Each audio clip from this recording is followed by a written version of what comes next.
कशिश मिश्रा जी, पुणे से। महाराज जी, आलस और मोबाइल के अधिक प्रयोग पर जीत कैसे पाया जाए? अब ये तो हाँ, इसमें तो अपने को देखो, अभ्यास इसमें भी नींद, भोजन, बोलना और भोग, इनको आप जितना चाहो बढ़ा सकते हो, जितना चाहो घटा सकते हो। भोजन को थोड़ा थोड़ा कम करते जाओ तो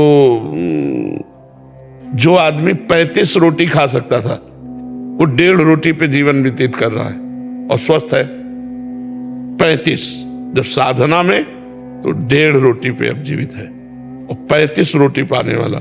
भोजन कम किया गया। जो 7 घंटे 8 घंटे सो सकता है और 3 घंटे में अपने आप को 24 घंटे में 3 घंटे सोकर पूरा काम चला लेता है।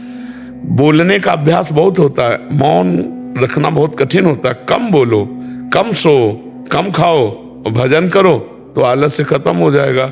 और जब भजन में रुचि होगी तो मोबाइल में क्या देखे, सब झूठी बातें हैं। कोई सीरियल है, कोई सिनेमा है, कोई नौटंकी, सब झूठी बातें। क्या देखना है उसमें? केवल समय नष्ट करना। और इतना सामग्री मोबाइल में है कि अगर 24 घंटा लगे रहो तो लगे रहो।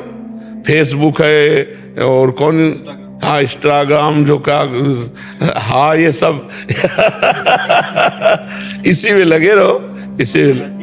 पहले मैं चाहता फोन बहुत, बाद में मैंने आपका चैनल सब्सक्राइब किया।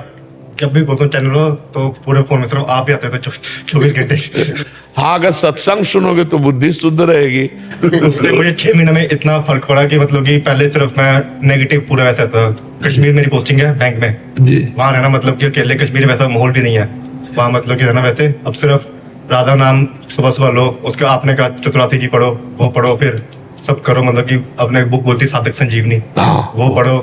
उससे मतलब कि इतना थोड़ा पॉजिटिव होता है फिर कि बस जो है बस यही है। बहुत सुंदर, बहुत सुंदर, बहुत सुंदर। महाराज श्री, ऐसा होता है कि जैसे आपका रील देखते कोई, ठीक है, तो फिर एकदम उत्साह होता है कि अब इस सुबह 4 बजे उठेंगे। 4 बजे का अलार्म भी लगा दूंगा मैं, और इतना घंटा मतलब माला करना है, मोबाइल सिर्फ आधा घंटा यूज करना है, वरना स्विच ऑफ करके रख दूंगा। और 4 बजे का अलार्म 5 बजे, 6 बजे, 7 बजे। हमने जीवन में कभी अलार्म नहीं लगाया।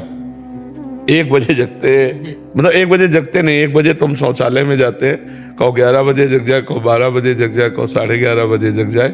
कैसे उठा जाता है? ऐसे थोड़ी उठा जाता है कि रजाई से झांक लिया, घड़ी देख लिया।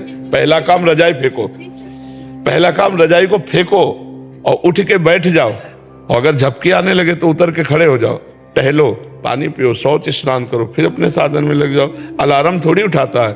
अब और हम कह रहे हैं कि आप संकल्प करके लेटो कि मैं 3:30 बजे उठूं, तो आप देखोगे आपकी आंख खुलेगी और घड़ी में देखोगे 3:30 बजे।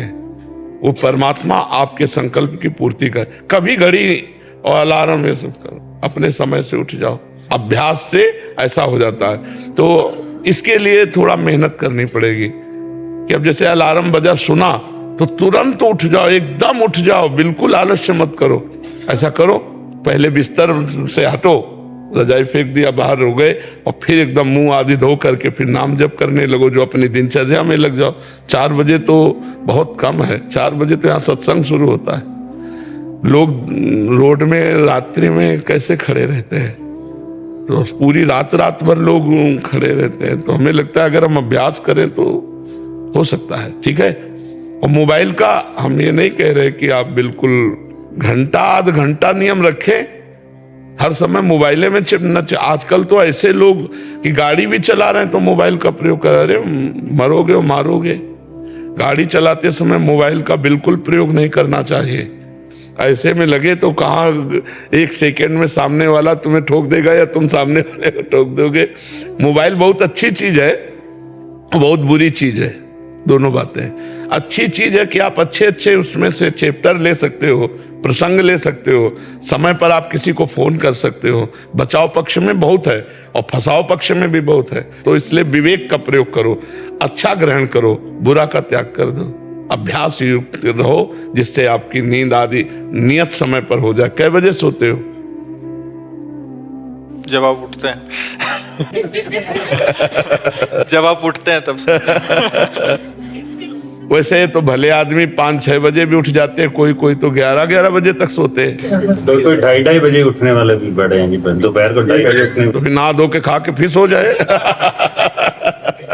महाराज जी, बट यहाँ पे आके नींद नहीं आई।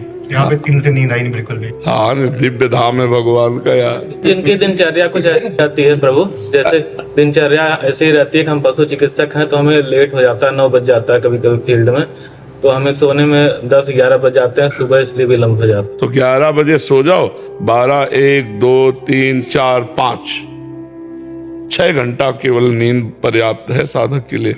तो अगर आप 5 बजे उठ जाओ तो दिनचर्या चल पड़े। बहुत सुंदर दिनचर्या। अभी देखो 7:15 बजे हैं, अभी लग रहा है कि सूर्योदय होने वाला है। नहीं, अब लग रहा है कि सूर्योदय होने वाला है। तो हमें लगता है अगर 5 बजे भी उठ जाओ तो पर्याप्त है। 6 घंटा सोना चाहिए गृहस्थ आदमी को। साधु महात्माओं को 3 घंटा 4 घंटा जितने में निपटा ले। फोन आने लगता है इमरजेंसी केस का, हम लोग तो ऐसे उठ जाते हैं 5 बजे। पशु परेशान जो रहते हैं उनके पास बिल्कुल बिल्कुल नाम जप करते हुए और आप पशु सेवा में जाओ, बहुत बढ़िया है। एक हमारा प्रश्न है जी, कि कभी कभी हमें कुछ ऐसे पशुओं का इलाज करना पड़ता है जिनका पशुपालक बस मांस भक्षण है और उनके लिए करते हैं, तो क्या उनकी हमें इलाज करने में कभी कभी लगता है हम अप्रत्यक्ष रूप से पाप के भागीदार तो नहीं हो रहे हैं? लेकिन आप तो उसके रोग निवारण के लिए जो गए हैं, वो हत्या के लिए पाल रहे हैं, स्वस्थ करके उसका मांस खाना चाहते हैं। लेकिन आपका उद्देश्य ऐसा नहीं है। आपका उद्देश्य केवल पशु को स्वस्थ करने का है। आपको आगे की बात नहीं सोचनी है। आपके पास फोन, मन में बड़ा व्यथित होते हैं कि हम इसको यहाँ बचा रहे हैं लेकिन आगे चल के इसको और हाँ, पर आगे की बात ना सोचो। वर्तमान के प्राप्त सेवा को आप केवल उस समय देखो कि इस समय इस पशु को मुझे बचाना है, मेरा कर्तव्य है इसे दुख रहित करना। आगे भगवान जाने। कहीं भी फोन आवे तो आप पहले उस पशु में भगवान देखिए और उस पशु को स्वस्थ करने की भावना कीजिए।